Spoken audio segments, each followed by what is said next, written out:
Rushing Manhua. Hello, everyone! In the last chapters, we stopped at an impasse, where the half-cat woman and a man were trying to rescue our prisoner hero. But in the meantime, the guard from the Amber Patrol arrived to stop them and defeat them. In the middle of the fight, she managed to defeat the man, but there is still the young half-cat and our protagonist. In today's episode, we start with the woman from the patrol looking at the protai and the hot girl. She says that she honestly doesn't understand, because according to the information, it should have been the work of a traitor from within Gwenna, but she isn't. So who could it be? The guard also realizes that there is more than one side trying to get him out of there. We see the princess thinking that if they are not from Earth, they must not be able to see her. Are they using skills to perceive her presence? The guard says that for now, she will leave Kim in the background and goes after the girl. In seconds, she almost hits her Ipeco that says that her opponent's movements are not easy to deal with, probably because of her snake below. Suddenly, her sword turns red and she launches several consecutive attacks,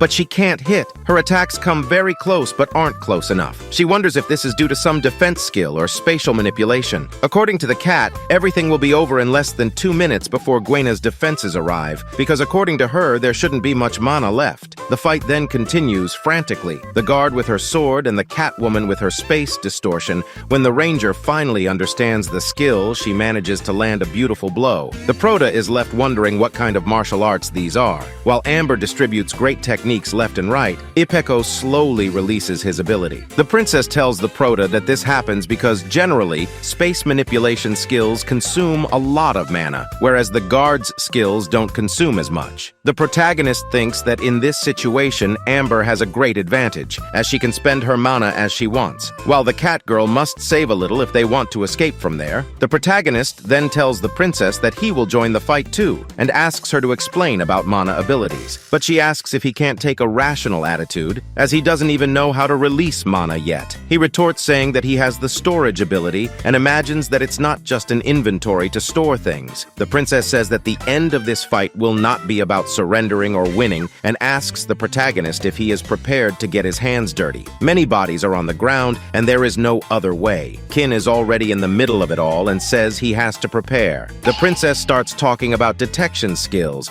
especially mana detection skills like the guard. They only allow you to see mana, but in this world all objects emit even a little, so users of this skill can see everything. Meanwhile, in the middle of the battle, the ranger begins to realize that her opponent's ability wears her down a lot, in addition to being a skill that doesn't have much firepower, but which makes up for it in the frequency of attacks. In the middle of the fight, the Catwoman is hit and a large cut is made on her shoulder. Amber then asks her if this is her limit, but she doesn't answer. Amber says that this is her time to die, but suddenly a smile from her opponent. Apparently, the biggest advantage and disadvantage of the mana detection skill is that everything is visible. The amount of information that the brain has to process for combat and daily life is very large, so users of these skills impose self-restrictions on them. In the meantime, the half-cat girl shoots several stones with her ability towards the woman. But according to her, throwing projectiles is useless, because with her ability to see mana, she can visualize their trajectory. It is the end, according to her. But the cat was smarter. She used this thinking that the ranger wouldn't fully concentrate on the stones, as she would have to pay attention to the combat. Suddenly, a part of the ceiling falls on her. The stones that had been thrown went to a fragile ceiling. Now she's being crushed. The princess asks the young Kin if he is sure he will be useful there, and he responds that he is not sure, but he will try anyway. Because when Amber feels defeated and she removes the restrictions they impose on her eyes, she will not give in. With the luxury of being hit again. But so much information in the middle of the battle can also be an obstacle. But of course, there must be a minimum restriction, so there must be a way to attack even with it in that form. While being crushed, Amber admits to Ipeco that she is superior in experience and combat sense. She lost and has some broken bones and a hole in her stomach, but she still has a finishing move, skill overload. At that moment, she manages to escape the rubble, and it starts with everything. Apparently, the overload of the Demon Eye's ability is to use everything the brain can support in terms of mana to make the field of vision expand even more. It will only last about 15 seconds in this form, but with this, she can even see the future movements of Ipeco. In this, a lot of fighting fighting goes on, and Amber starts to give the cat a huge shake with several attacks. At this point, she has 10 more seconds. After that, she will be temporarily blinded due to the overload. Ipeko wonders if she should also overload her skill, but she thinks better and sees that if he does this, he will have no future. When Amber is going to send another attack, she turns quickly and emanates power to try to attack and dodge,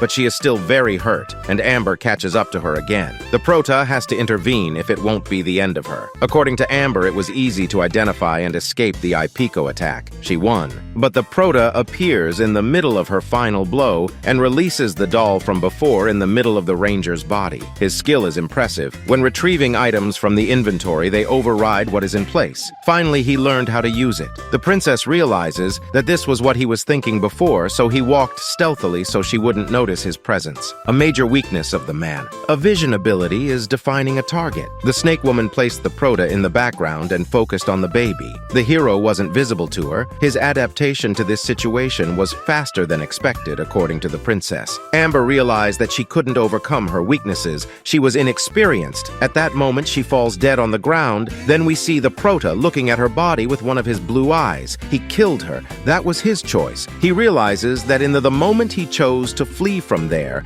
he stained his path with blood. He will do anything to return to his home on Earth. Now they have to go. Ipeko says that apparently there are no more guards, so they can leave through the door. She entered. Then she looks at the Prota and asks if he is worried about anything, but he replies, no, he was just getting his gun, so they follow. According to her, before entering the testing room, she released some prisoners. They must be making trouble there. In the meantime, they will leave through the escape route. Walking, the Prota asks her who they are. Why are they risking their lives to save him? But she can't reveal much now, but she says that for them, he is the key to something very important that is blocked, and he is the only one who can unlock. So he is literally a key. The princess looks at him at this moment with a strange face, and he looks back. Then the woman draws his attention, and he says it's nothing. The corridors are probably in chaos, so they will need to find another way out. Then she points to the ceiling, and she says that they are going to go up there. At that moment, she tells the Prota to hold on and uses her spatial ability to take them up.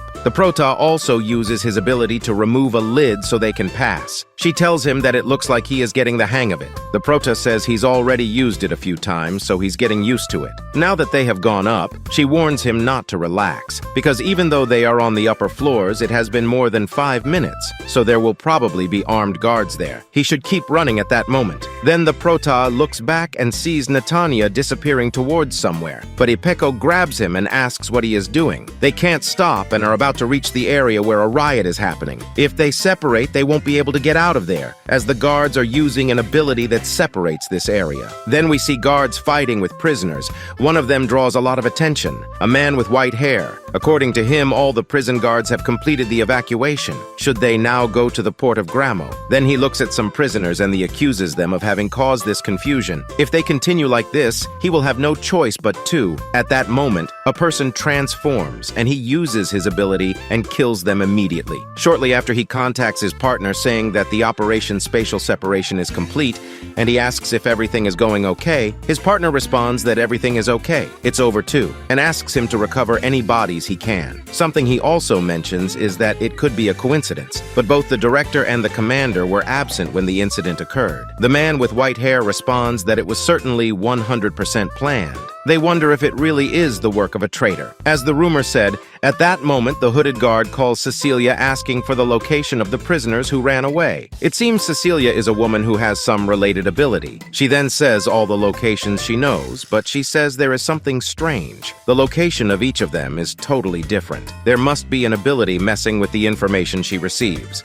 That's all, guys. Leave a like and subscribe to follow the next videos. If you want to continue this work, or there is another one that you want to become a video, comment below. Bye!